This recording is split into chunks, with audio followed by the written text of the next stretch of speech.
को लेकर के एक प्रेजेंटेशन अभी कैबिनेट में गई है अंदर, और कैबिनेट में इसको लेकर विस्तार में चर्चा चली हुई है। आपको बता दें, राज्य चयन आयोग बहुत जल्दी शुरू होने वाला है, और आज किस प्रकार से भर्ती होगी, प्रॉपर प्रेजेंटेशन है अंदर, और सीएम इसमें है, मंत्री इसमें है, चीफ सेक्रेटरी है, सब अंदर है। और इसमें कैसे एग्जाम होंगे राज्य चयन आयोग के माध्यम से, आपको बता दें जो एडमिनिस्ट्रेटर है वो लगा दिए गए हैं, वहां पर स्टाफ की नियुक्तियां होनी है 15 जनवरी के बाद। जो मोटा मोटा अभी तक हमारे पास अपडेट है, 15 जनवरी के बाद राज्य चयन आयोग को सुचारू रूप से चलाने को लेकर राज्य सरकार जो है प्रयास कर रही है कि तब तक हम इसको रन कर दें। तो अभी फिलहाल अंदर प्रेजेंटेशन चल रही है, और प्रेजेंटेशन पर क्या सहमति बनती है ये तो कैबिनेट के बाद ही आपको बता पाएंगे, क्योंकि कैबिनेट बैठक चल रही है। अब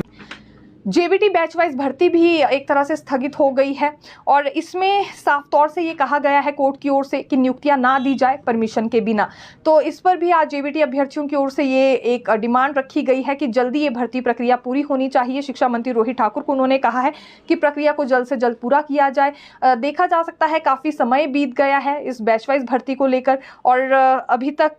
कोई भी ऐसा इंतजाम या व्यवस्था नहीं की जा रही है सरकार की ओर से कि परमिशन इसमें ली जा सके कोर्ट। जीओई लाइब्रेरियन पर भी अब हम आना चाहेंगे, ये भी क्योंकि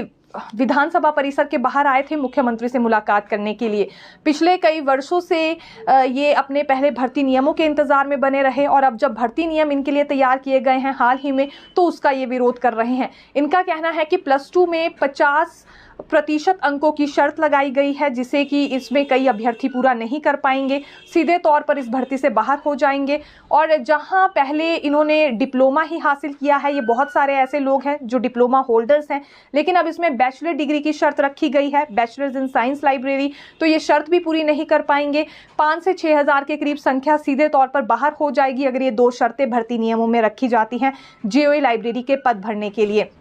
771 के करीब ये पोस्टें भरी जानी हैं। प्रक्रिया इसके लिए शुरू हो सकती थी, लेकिन गतिरोध पहले ही बढ़ गया है, और जैसा कि हमने कहा आज फिर ये विधानसभा परिसर के बाहर पहुंचे थे कि इन शर्तों को हटा दिया जाए, क्योंकि ये इन पर सूट नहीं कर रही है। इसमें बहुत सारे अभ्यर्थी ऐसे हैं जिन्होंने जमा 2 में 50% अंक हासिल नहीं किए हैं, और अब इनके पास समय ऐसा भी नहीं है कि ये +2 में इम्प्रूवमेंट कर सके या फिर दोबारा इन्हें मौका मिल सके अपने। बेरोजगार शारीरिक शिक्षक भी आज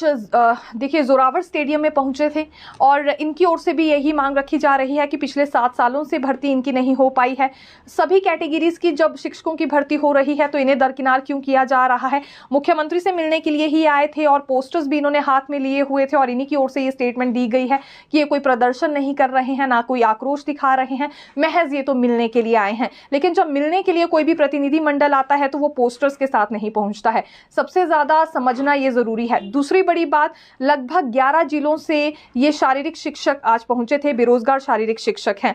तो 25 दिसंबर से पहले इनकी भी भर्ती हो जानी चाहिए लगभग, क्योंकि ये पूर्व जयराम सरकार में 870 के करीब पोस्ट निकाली गई थी, लेकिन किसी वजह से मामला कोर्ट पहुंच गया था, जिस वजह से इसमें स्टे लग गया था। लेकिन अब स्टे हट गया है, तो 25 दिसंबर से पहले पहले इनकी भर्तियों की प्रक्रिया भी शुरू हो, ये मांग इन्होंने शिक्षा मंत्री रोहित ठाकुर से और मुख्यमंत्री से उठाई है। इनके भी करीबन 5000 संख्या है, और ये सभी शैक्षणिक योग्यता भी पूरी करते हैं, भर्ती नियम भी पूरे कर सकते हैं, यानी कि एनसीटी की गाइडलाइंस के तहत ये परफेक्ट हैं। ये इनकी ओर से बार बार हवाला दिया जा रहा है, और ऐसे में बहुत मुश्किल से अब स्टे हटा है इनकी भर्ती से, तो प्रक्रिया जल्दी पूरी होनी चाहिए। इस मांग के साथ ये शिक्षा मंत्री से मिलने के लिए आए थे। तो 17 के अभ्यर्थी भी आए थे, पिछले 4 सालों से संघर्ष कर रहे हैं, ये भी बिल्कुल धर्मशाला आज पहुंचे हुए थे, और जल्दी रिजल्ट घोषित कर इन्हें भी नियुक्तियां दे दी जाए, इन्होंने भी मांग रखी है। अब ये देखा जा सकता है सिनेरियो किस तरह का बन गया है, इतने ज्यादा वर्ग एक ही दिन में पहुंच रहे हैं विधानसभा परिसर के बाहर। इस तरह के हालात हमें देखने के लिए तब मिलते हैं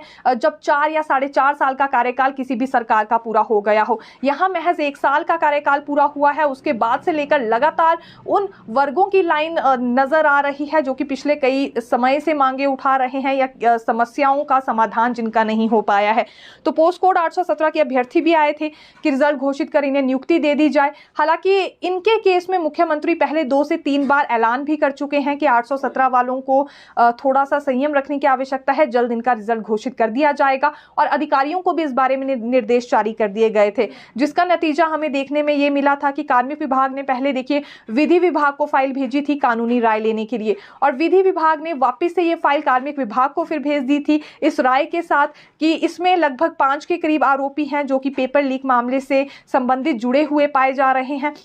ऐसे में उन्हें जब तक वो पूरी तरह से दोषी साबित नहीं होते हैं, उन्हें परीक्षा से भी डीबार नहीं किया जा सकता है। तो इसलिए ज़रूरी है कि जितने आरोपी हैं उतनी सीटें खाली रखी जाए और उसके बावजूद फिर रिजल्ट घोषित कर दिया जाए, लेकिन अभी तक ऐसा कुछ हुआ नहीं। दूसरी बड़ी बात ये भी यहाँ विधि विभाग की ओर से कही गई थी कार्मिक विभाग को कि वो एक बार विजिलेंस ब्यूरो से भी इस पूरे मामले में डिस्कशन कर ले। वो विजिलेंस ब्यूरो से ज़रूर ये पूछ ले कि अभी कितना समय और ज़्यादा जाँच के लिए लगने वाला है, या फिर जाँच का दायरा क्या बढ़ेगा, या चार्जशीट दायर करने में यहाँ कितना वक्त लगने वाला है। तमाम चीज़ों को लेकर विजिलेंस ब्यूरो से भी डिस्कशन करने के लिए कहा गया था, लेकिन प्रोसेस अभी तक आगे नहीं बढ़ा है। और यही कारण है कि JOIT पोस्ट कोड 817 के अभ्यर्थी फिर धर्मशाला पहुंच गए सैकड़ों की संख्या में, और क्योंकि कुल 1800 के करीब पदों पर ये भर्तियां होनी है। और देखिए, जब सुप्रीम कोर्ट से डिसीजन साफ तौर पर ये सामने आ चुका है कि दूसरे पोस्ट कोड्स की मेरिट को रिकास्ट किए बिना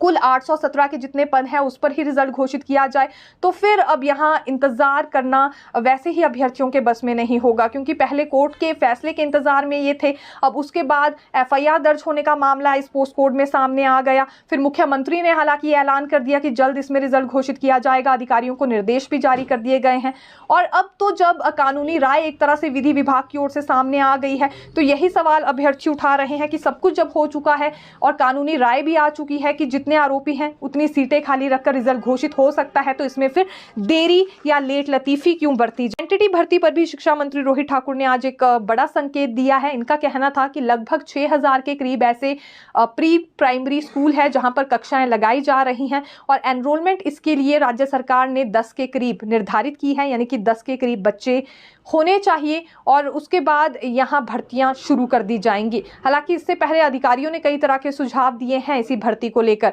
कभी तो उनकी ओर से ये कहा गया कि नए सिरे से हमें